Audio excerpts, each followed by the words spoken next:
especially those below the age of 25. In 2002, this was around 10% of all arrested terrorist suspects. And in 2021, it's only 7.5%. So what this shows, however, is not that youth radicalization is not important. It shows that it's at best inconclusive and more research needs to be put on this. But second, I think it also shows that youth radicalization it's not a new phenomenon. It has occurred since 2002, at least in Indonesia. However, while actual youth participation in radical activities are relatively low and relatively stable, youth support of radical activities is relatively high, and it's a concern that we all should have.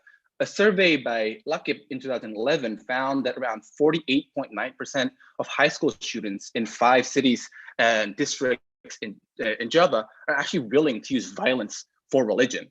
In 2017, a similar survey by Alfada found that 52.3% of students support violence for religion.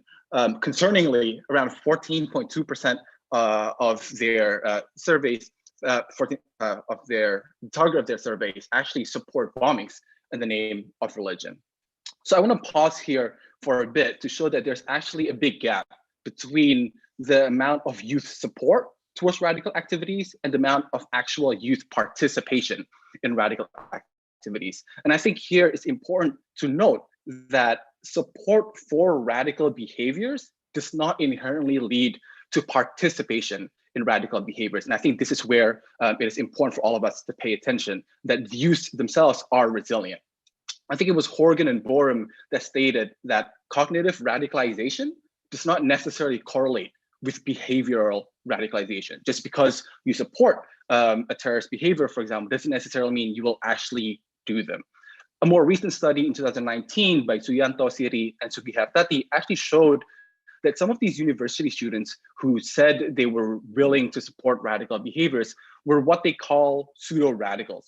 These are individuals who partake in radical religious gatherings or who partake or support radical behaviors, but does not actually internalize that ideological identity towards a change in behavior or attitudes. In fact, they actually found that some of these pseudo-radicals in universities actually underwent self-de-radicalization when their radical ideologies and radical social circles actually clashed with certain personal principles or certain activities that they want to partake in. For example, watching K-pop, let's say. So I think here it is then very important to actually understand who crosses this large gap between supporting radical behaviors to actually participating in radical behaviors. And I think to do that, we need to go to that second question that I asked earlier. What factors actually support youth radicalization in Indonesia? Again, I'm going to point out here that there has been a lack of studies specifically focusing on how younger terrorist members radicalize. But I think using and taking studies surrounding radicalization in Indonesia, at least there's 2 things that were commonly found when we interviewed radicalized youth. And I think the first study that's important to look into is a study by actually CSIS and Wahid Foundation that was conducted in 2018. We actually found by interviewing several members of radical religious circles in Bogor and a couple of other cities, we actually found commonly that a common phase that motivates and propels participation in radical behaviors is what we call saturation points. Saturation points is a phase in which an individual faces an identity crisis and therefore lose a sense of belonging to their social network and social communities and lose a sense of meaning for the ideologies and the beliefs that they currently hold. It is this saturation point that then propels them and drives them to seek more radical religious ideologies. And sadly, it is this saturation point that terrorist recruiters use to attract and recruit individuals. This is actually similar to what Quinn Victorowicz argue as a cognitive opening, which is a largely similar phase that he found when he was studying radicalization among radical members in London, I think, if I'm not mistaken. So first is that a saturation point. The second study that I think is important for us to understand is a study by Huang and Schultz.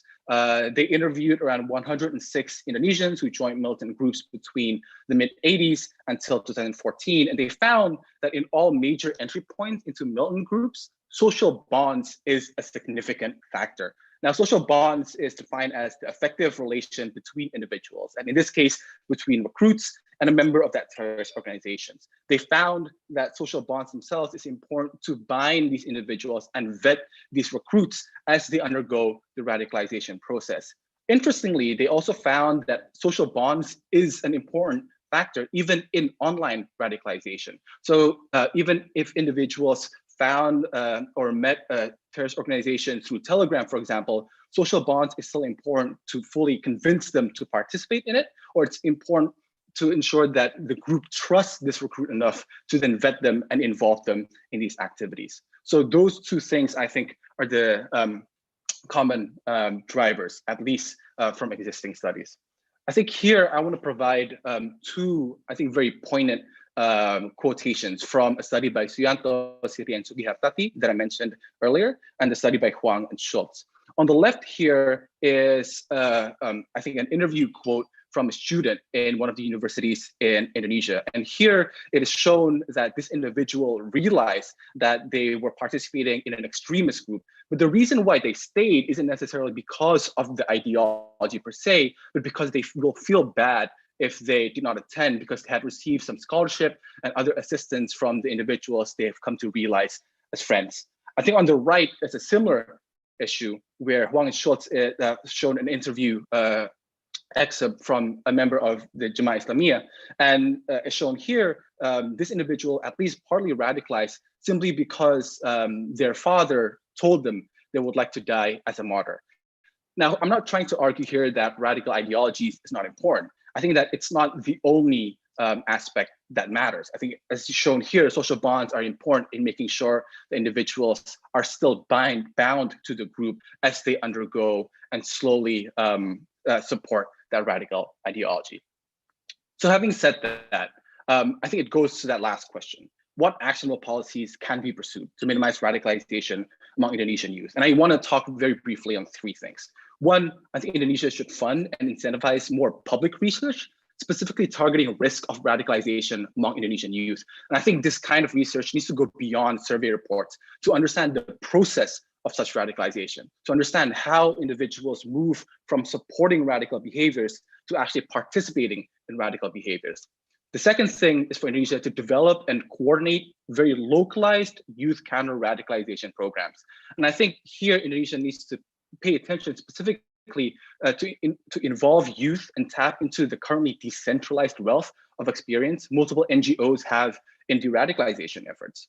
But then lastly, I think Indonesia should also start creating off-ramp and disengagement programs in schools and varsities targeting youths who support these radical behaviors. I think it's important here to note that these off-ramp and disengagement programs need to provide some form of alternative activities and social networks, not simply religious messaging and religious counter ideologies that can assist pseudo-radicals to disengage from radical seniors, radical groups, and radical activities.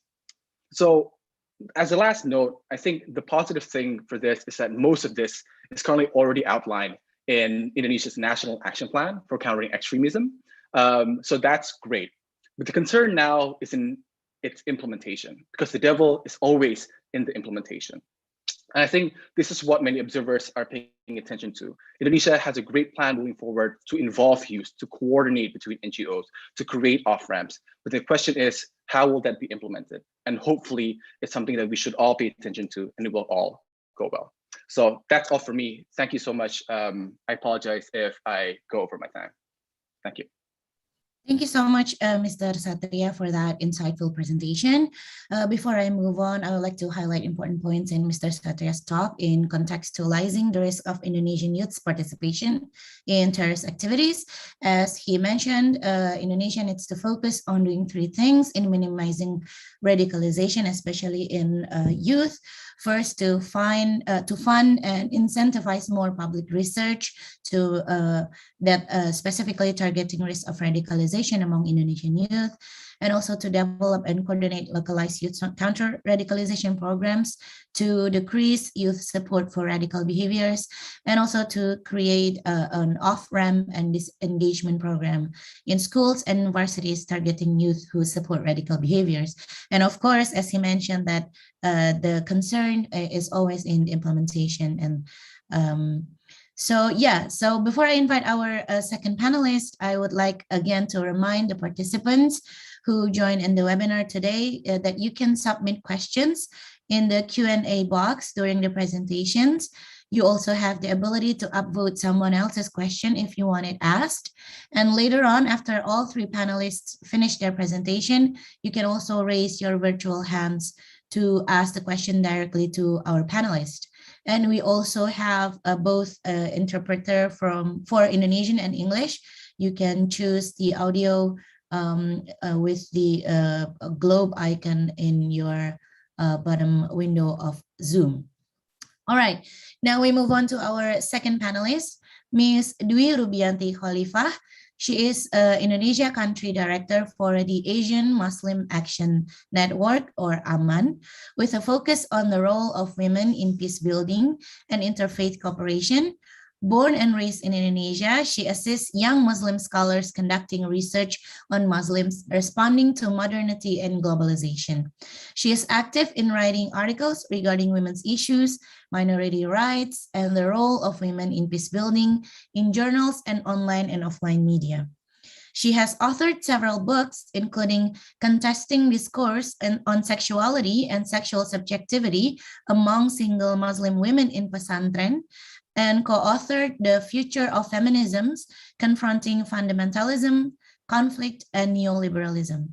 Ms. Kholifah earned a master's degree in Health and Social Science at Mahidol University in Thailand, for which she researched the dynamics of sexual health in the pesantren, or pondok, in Indonesia. She also has a bachelor's degree in literature from University Jember, Indonesia. Ms. Kholifah, you have 10 to 12 minutes for your presentation, and you can pin one of the Zoom tiles called Pacific Forum Timer to keep up with the, and please speak slowly and clearly for the interpreters. Ms. Kholifah, ladies and gentlemen, please join me to warmly welcome Ms. Kholifah. The floor is yours. Thank you, Mbak Karina. Good morning, everyone. I hope you are in a good health. Let me put my presentation first. Okay, so let me say something about the work on peace building that I've been, going through in 14 years. And then it's suddenly become very timely when the growing of violent extremism happening in many places, including in post-conflict setting. So that actually pushed me to really dig down the knowledge on peace building and looking for some of the tools that possibly to be used in responding the situation. So one is that I would like to share with you today is how we can use peace building in reintegration. I hope that can complete the knowledge of our discussion today, because I am going to bring the story of one of the women that we are working in the field, and particularly in Central Sulawesi, in Poso, that she work closely with the families of ex-terrorists, and also try to rebuild the trust to the community.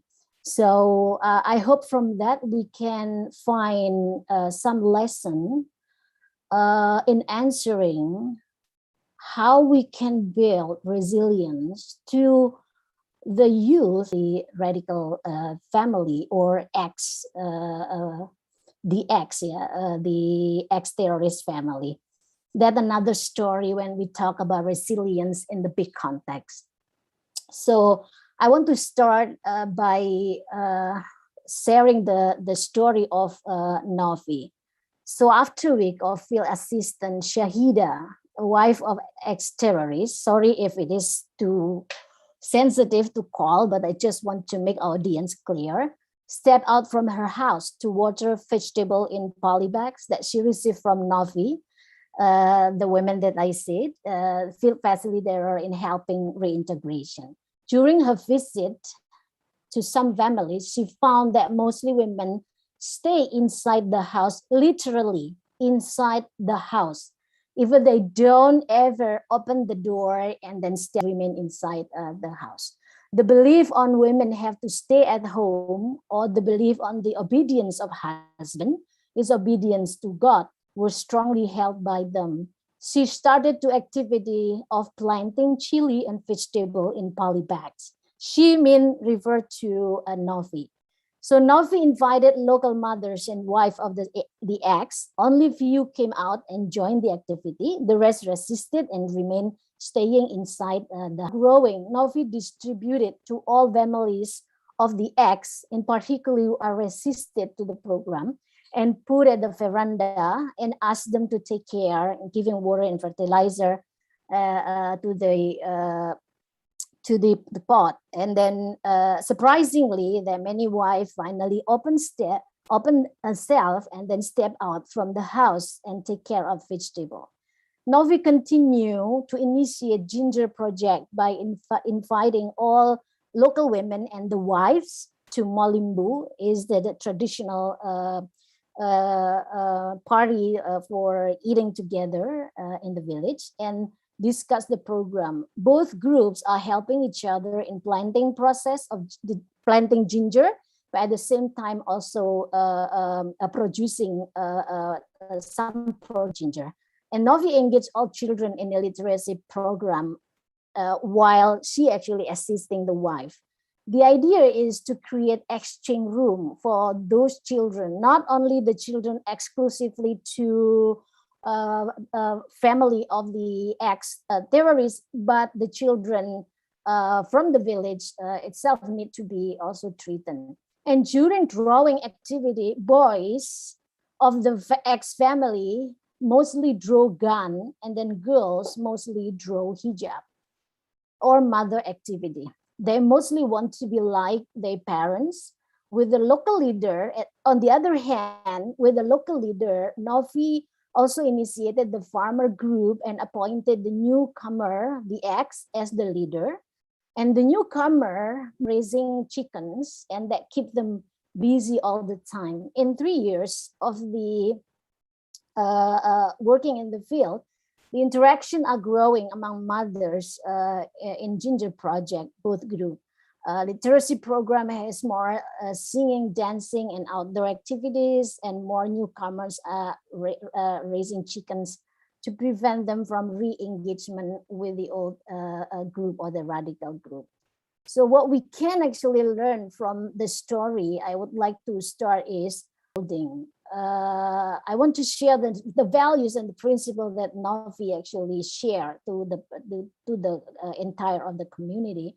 The belief that the women is a narrative of life, close to the narrative of life. The woman has, capability genuinely play as or acting as mother or as father is really flexible. So therefore, she really wants to teach the wife to be more independent instead of waiting all the time for the husband.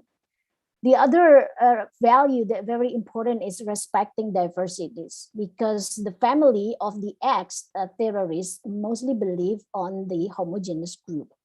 Exposing to diversity is almost impossible, but when they return to the village for reintegration, they have to open themselves to embrace different people in the community.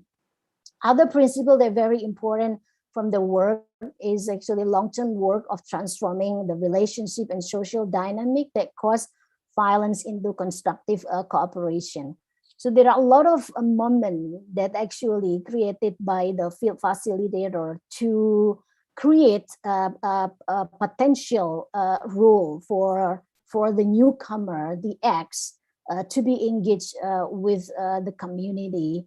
aside that there are a lot of spaces that actually creating for increasing the interaction by providing that kind of a media, so that very possible different groups can actually engage and have more deeply cooperation. And we also see that supporting local community are very important, and the local leader, of course, is very important. What I would like to say here is, in many cases, the reintegration process is a short project, like 6 months, while bringing people and opening their mind or is taking long time. And with that, the rest of that, actually many civil society doing by heart without sufficient support from the government or even the donor, because donor actually now is not allowing the money goes to the, the families of ex-terrorists. I would like you to remember that gender, we need to put as intersectional perspective. In the rest of 14 years of my work in 40 communities in 7 provinces in Indonesia, we're realizing that gender often treated as the role of women. But when we are able to use gender as intersectional perspective, we are able to really looking at the intersectional factors and actors to actually helping in promoting gender equality. So working in this case, there's 2 frameworks that actually applying in the world: women, peace and security, number 1, and the youth, peace and security. And 2 of the framework are actually communicating each other. For us, working in this field, we see that intersection of women, peace and security and youth, peace and security is on the young women. And when you see the story of Novi, you will see that how Novi is starting exposing the girls from the family of the ex to understand the diversity that she's now living in the community, and teaching them with the critical thinking, introduced with the plural habitus, helping them challenge gender rigidity from the parents, and facilitate them to embrace the new idea that women actually can do more than just staying at home or laying down on the bed like their mother. So other thing that I would like to highlight on gender as the intersectional perspective is, we often actually see in our work that dealing with the violent extremism, the gender, the rigid gender construction often put as the prior for narrative that they are using in social media. On the other hand, but that's not the, it's not fixed like that. There are also other good narrative or seem more liberating narrative that used by the group that actually to target a particular group, and specifically when they are facing the group who seems like more empowered, like women group, for example, then you will see some women group in Indonesia able to transform the leader, the violent extremist group actually able to recruit the leader of the women group, and that actually changed the entire of the organization. But how they do it, they're actually doing more using liberating a narrative. When Novi actually facing that, how the wives of the ex internalizing the gender rigidity, and Novi would need to counter that idea by showing the diverse women realities in the village, that they need to defend the life. Life is so beautiful. Life is a diverse. Women can do anything that they want, and then women also can come to social, And also, this is the time for also Novi to correct the misunderstanding regarding with the prejudice that been staying in the wives among the wife, that the community wouldn't able to actually reach them, and they don't want to actually interact with them. In totally wrong. The community are actually willing to welcome them and engage back to the social activity. Other thing that I would like to have the gender as intersectional perspective is women play a key role in fostering community resilience and in influence worldviews and attitude among young people. It's very true. I'm so sorry that your time is up. Maybe you can. Can I have 2 minutes? Yeah, can I have? Yes, sure. Very quickly. Just to wrap up. Yes. When you see the growing of the changings among wives, and then you will see that the children also are very curious to change, to engage with some new dynamic in the village, and then the husband also have another activity. So the entire of the family actually have their own busy time. Then they can actually actualize themselves, but at the same time also they can contribute to the community. To end my presentation, I would like to share some of the sources of resistance to radicalism that actually I brought from the study done in Indonesia, as well as our experience as practitioners, looking at the importance of the genuinity of the women as peace builder, very crucial. And number 2 is the plural habitus need to be actually introduced, the different reference, the knowledge, friends, practices in understanding religion, so that people actually can see how diverse they are. And the warm and close relationship inside family and also friendship. And the rest, the last is actually, the more we create spaces for exposure, diversities and differences in our society, the more opportunity to actually bring somebody to disengage from the radical group. Of course, this need to be very long process, but I do believe that the role of the family are very much determine how to create youth to be resilient. So when we talk about youth, remember that youth are part of the family, and the center of the family is the mother. So then we need to really bring this intersection into together in order to see how our future youth become stronger and also resilient. Not only youth in the normal family, but also youth in the family where they ever experienced radicalism before. Thank you very much. All right, thank you so much, Ms. Kholifah.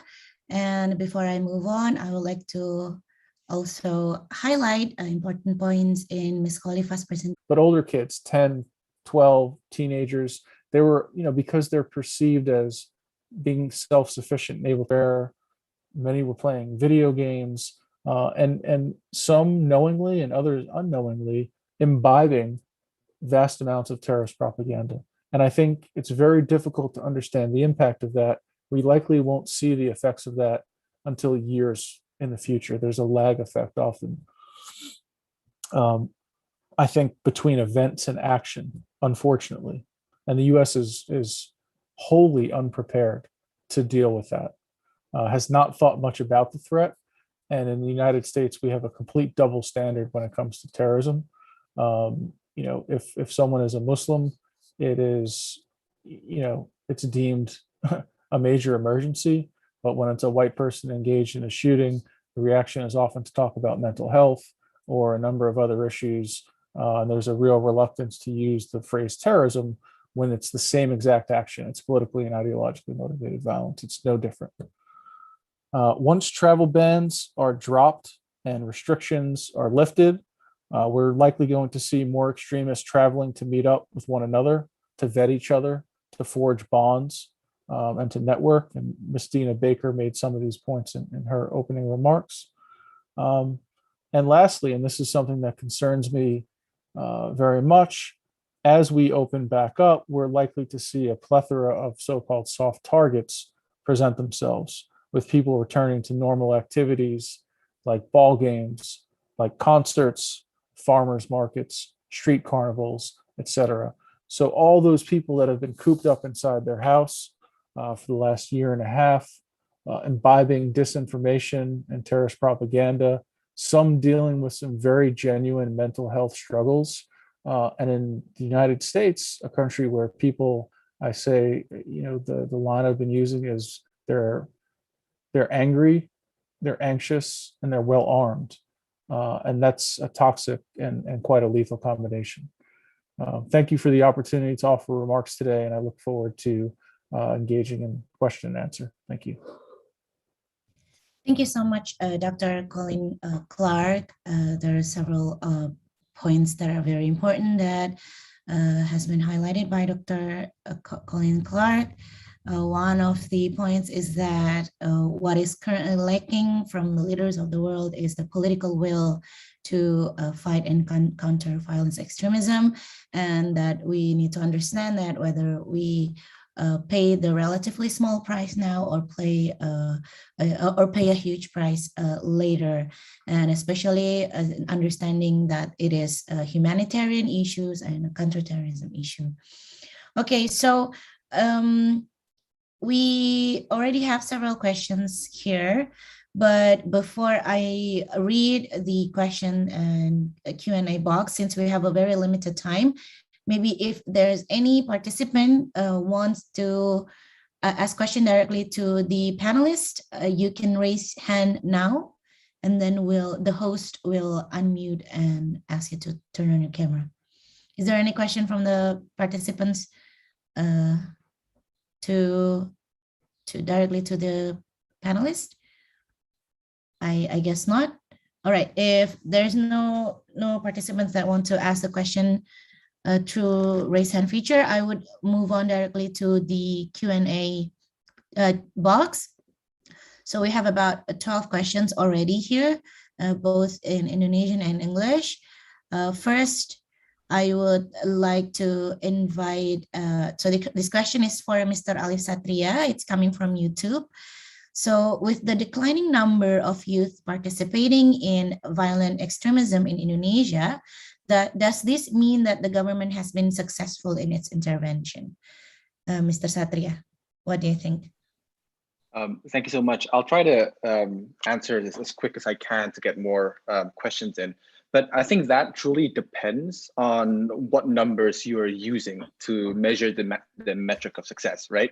Because if you look into the participation of youth in actual terrorist and radical activities, we see that it's relatively stable, it's relatively low. So on that front, it could be seen as a success.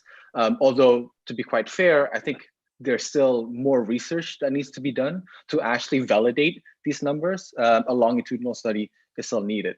But I think if you look at the numbers of support in use for radical behaviors, I think it is in here where government is still not yet as successful. Because as you can see, the numbers is relatively high, and it has continued to be around 40 to 50% in the past 5 years. And that's, I think, is a concern that we all should have. So I think to your end, to your question, yes, no, it depends on the metric that you use for measuring success. But I think largely the government has more to do in terms of reducing and minimizing the support from Indonesian youth towards radical behaviors and ideologies. Thank you. All right, thank you, Mr. Alif Satria. So I would like to address the next question since we have very limited time. I see a few questions already upvoted. I think next is from Nanda Fajar Aditya. I think I would like to address this question to Ms. Kholifah. What are the strategies to de-radicalize or disengage youth or children if their parents who provide livelihood still have extreme views? That's really interesting. Ms. Kholifah? Yes. Yeah, hello. Yeah, this is a difficult question. Therefore, why we cannot separate the intervention to youth and the parents? It should go together. But for the moment, some of people, in particular the Ministry of the Social Affairs, really looking at that element as the a condition to bring the children or the youth back to the clean, or that if the parents still have a strong influence to the extremist ideology, they rather finding a different approach.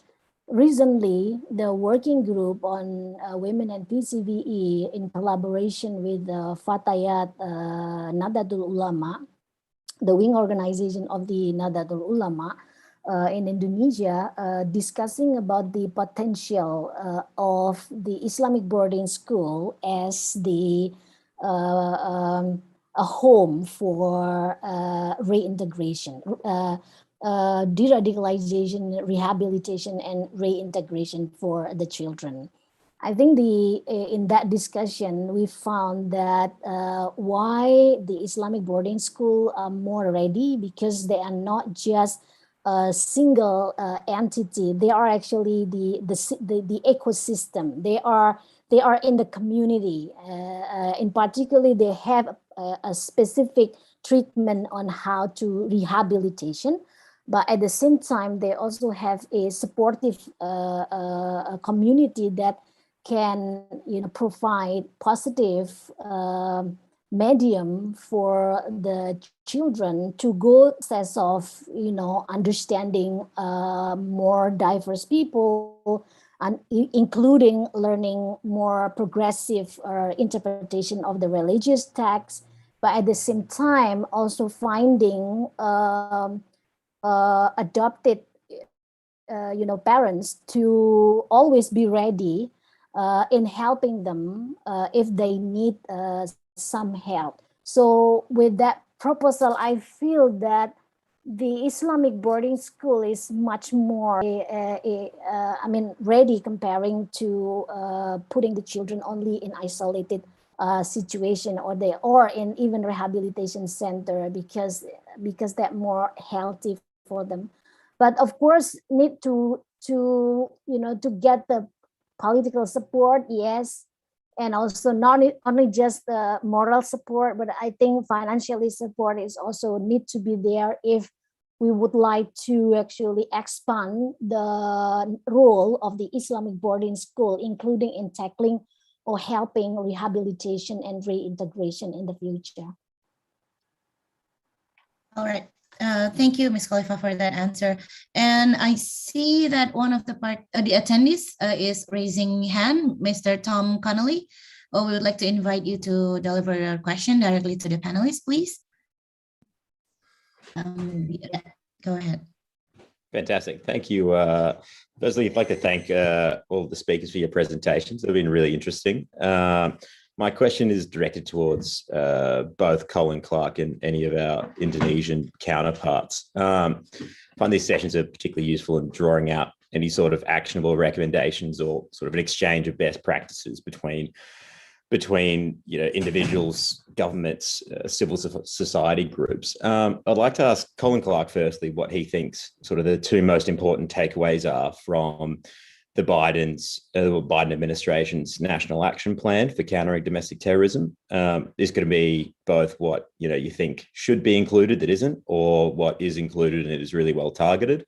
And I'd like to extend the same question to our Indonesian counterparts in relation to the National Action Plan on countering violent extremism, because I figure if we can draw out one or two recommendations of what we think is really well targeted and works really well, these sessions can really shine. Thank you. Thank you, Yeah. Dr. Clarke. Yes, go ahead. Thank you. No, it's a great question. I wrote a commentary on War on the Rocks with my colleague, Molly Saltzkog, from the Soufan Center, where we kind of assessed the Biden administration strategy. And we gave credit where credit was due. And we were also critical in areas we thought where the administration fell short. I'm, in full transparency, I'm rooting for the administration. I want them to do well. I want them to figure it out. It was, a pretty up and down last 4 years under Trump. Things were quite erratic. I'm always rooting for the United States to do well. I want whoever's leading the country to have a vision that will lead our country. But we're struggling right now. We've got some real issues on the home front. I'll speak to two things in particular, and one is maybe not as apparent when you read the strategy if you're not from the United States. And to me, what I read in between the lines there is that a lot of what we're leading up to is probably some kind of, quorum or some kind of hearing on, does the United States need a law specifically for domestic terrorist groups? We don't have that at current. So we can designate foreign terrorist organizations, and we have, but we have no similar equivalent for for domestic terrorist groups in the United States. Now, there are real concerns with that. There's a slippery slope, and there are real concerns for abuse. If you go back to the Trump administration, on multiple occasions, he threatened to designate Antifa, right, which was really a politically motivated move, because if you look at the data, the overwhelming threat comes from the far right. But it was popular among Trump's support base to say, I'm going to designate Antifa, even though we don't even have domestic terrorism statute. But a lot of the folks that I talk to in federal law enforcement say we need one to afford the FBI and other agencies with the tools and the resources they need to combat this threat. And there is a significant threat. The question is, how do we do that while protecting civil liberties?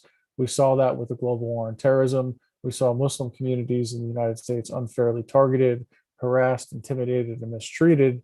How do you avoid, right? So to me, a lot of, we're coming up on this inflection point 20 years after the 9/11 attacks. How do we learn from what we've done?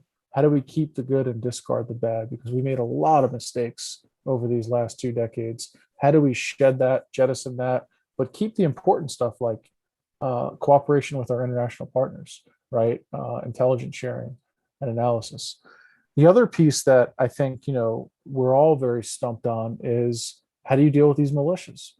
Because in the United States, you can own as many guns as you'd like, very high caliber, sophisticated weaponry, and you could stockpile ammunition for days and weeks and months, and that's not illegal. And you can say some really bad things about the government, and that's not illegal. That's the First and Second Amendment for you. How do you then predict who's going to cross the line, where you have a situation where we've got, domestic terrorism happening on our soil in our homeland? We've seen it before. We've seen this movie before with the Oklahoma City bombing and other events. Look, I'm talking to you today from Pittsburgh, Pennsylvania.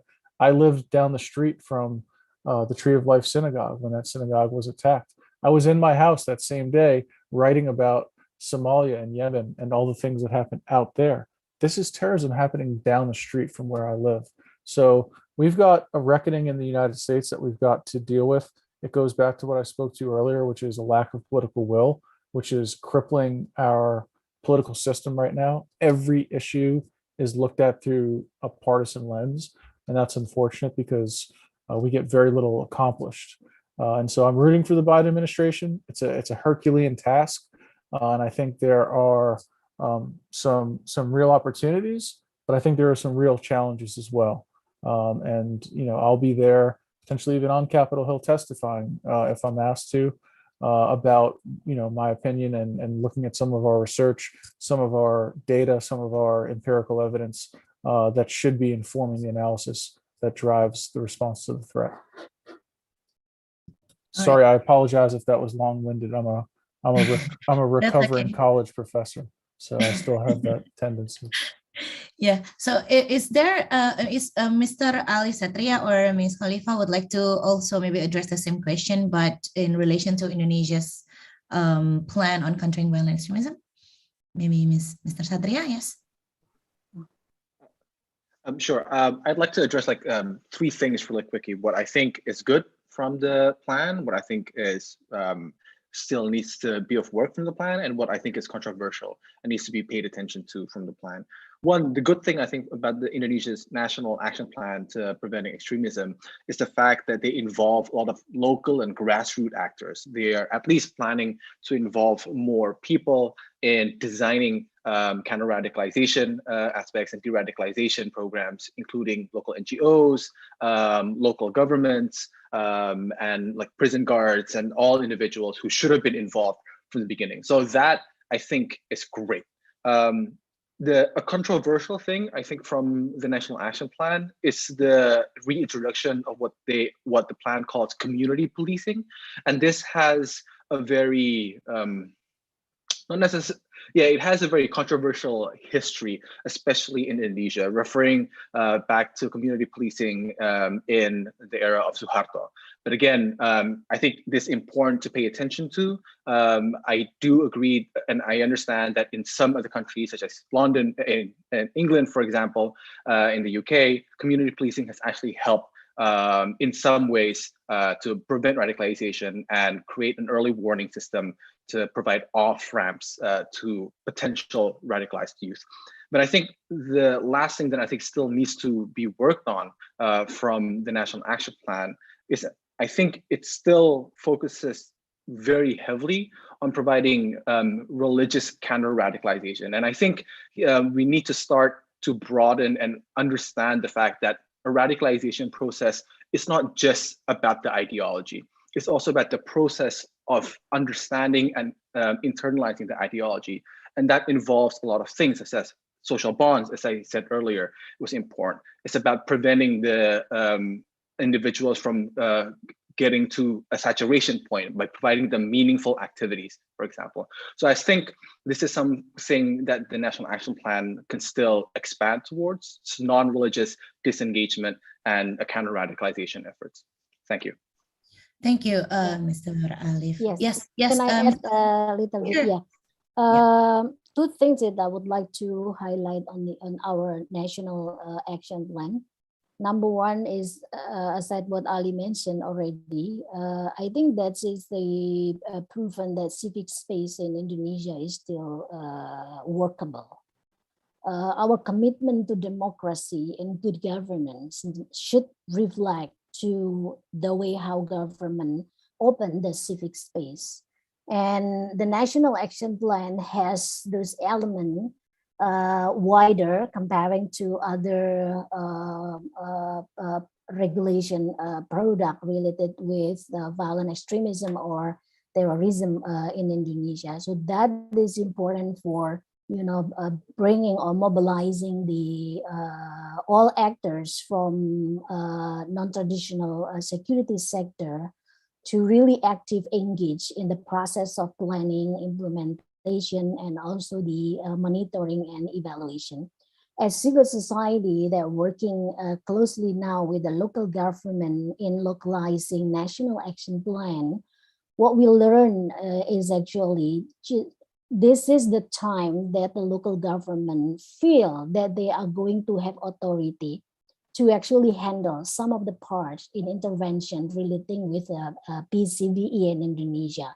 And there's a good news. And the other is I would like to highlight on the existence of gender mainstreaming and the child protection as the principle, and also reflecting into the program. And I think with the model of joint secretariat, there's actually allowing government and non-government potentially interact in the process, but we are still waiting whether the joint secretariat is going to be open for civil society engage directly into the heart of the joint secretariat, not as the constituent to be consulted. So we are just waiting right now. But civil society not silent. We are in the very active mood to advocate currently at the national level, ensuring that our proposal later on relating with the specific regulation on gender mainstreaming in PCVE, be adopted by BNPT, but at the same time also we strengthening gender mainstreaming into the local regulation, because we want to see gender mainstreaming not just as a principle, but is really reflecting into the whole article on the regulation. Thank you. All right, thank you, Ms. Kholifah. I think we have very limited time, but I think we have one more, a little bit of time to answer one more question. So I think I'm going to address this to all of our panelists, and then you can include it as part of the closing statement for the webinar as well. So the next question, the last question is going to be from Nur Kholifah. And she asks how to invite the youth to always be enthusiastic about preventing extremism issue by participating in activities and be consistent on it. So maybe Mr. Alif first, and then I'll go to Ms. Kholifah and then Dr. Clarke. Go ahead. Thank you so much. And this is a great question. Let this also be my closing remarks for this. I think what's important to motivate the youth to participate is, one, actually providing a platform where they are able to join. I think this is a change that the Indonesian government is actually moving towards. They are opening up room for youth to participate in local disengagement and counter-radicalization efforts. But I think more than that is to also not only focus counter-radicalization and disengagement efforts in terms of religion and religious counter ideologies, right? Because I think the most important thing to understand about radicalization, at least in Indonesia among the youth, is that it is so much about that saturation point. It is so much about that social bond. And I think in order to counter that, it's also very important to provide alternative activities that are meaningful towards youth themselves. And this doesn't have to be in the form of religious gatherings or moderate religious teachings. It could be something in the, it could be, as studies show, in the form of, for example, K-pop, right? Things that individuals and youth will actually find meaning in. And I think this, should be expanded to more than just talking about religion. So I think that's my answer to that, and hopefully my ending remarks. Thank you. Thank you, Mr. Alif. Ms. Kholifah, and also with your closing remarks, please. Okay. Number one, I think I believe that by providing a plural habitus for everyone, youth in particularly, introducing them with the different reference, different school of thoughts, and different ideas, different expression of the religion, and different exposure to the different community, that actually create I call it a space of doubt. Doubting to particularly ideology is a good one, meaning that you have a space for embracing other, or at least you have a space to curiously read other, teaching, or if it is not other reference, so that actually bring you into certain of a process inside yourself until you actually able to decide which one is more workable in the current context. So I'm just closing by saying that gender perspective is very important when we discuss about violent extremism. We know that the recruitment way, or the narrative of the recruitment for men, women, and also for the youth are actually diverse. And also the motivation are diverse. The role of the women and men inside the violent extremist group are also diverse. And the gender pathway are very much visible when you're looking at the specific element of women is in the entrance to radicalization is on the arranged marriage for some of them, because it's not single factor. But the other is the a new hope that they're expecting to liberate them into better situation. Also, it is myth, but it has a big value among the women. And with that, actually, I also would like to highlight the importance to see that specific experience on gender injustice and inequality that actually can help us to understand better why men and women actually engage, that can help us to really tracking down the gender pathway, including helping us to identifying the possible, the potential resources of the resistance. So that gender perspective is very, very important. All right. Thank you, Ms. Kholifah. Lastly, I know we are running out of time, but Dr. Colin Clarke, really short. Oh, you're closely marked as well. Sure. No, I would just say it's important to show youth the consequences of extremism and radicalization, and to dispel the romantic notion that many had before they went and traveled to the caliphate, because for most people, it wasn't what they expected. And it was a very rude awakening, and they found out the hard way, and their lives are, now lost or ruined. So I think there's got to be a hard side to this too. It's not all rainbows and unicorns, right? And putting together programs for people to play chess and, drink juice together. There's a really dark side to violent extremism. And unless we let people know that, there's going to continue to be this romantic vision of revolutionaries that people have had since the beginning of time. So I would just, add that to the current dialogue. All right.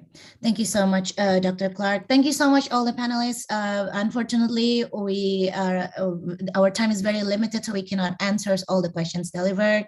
And I think with that, I would like to summarize that political will and also prioritizing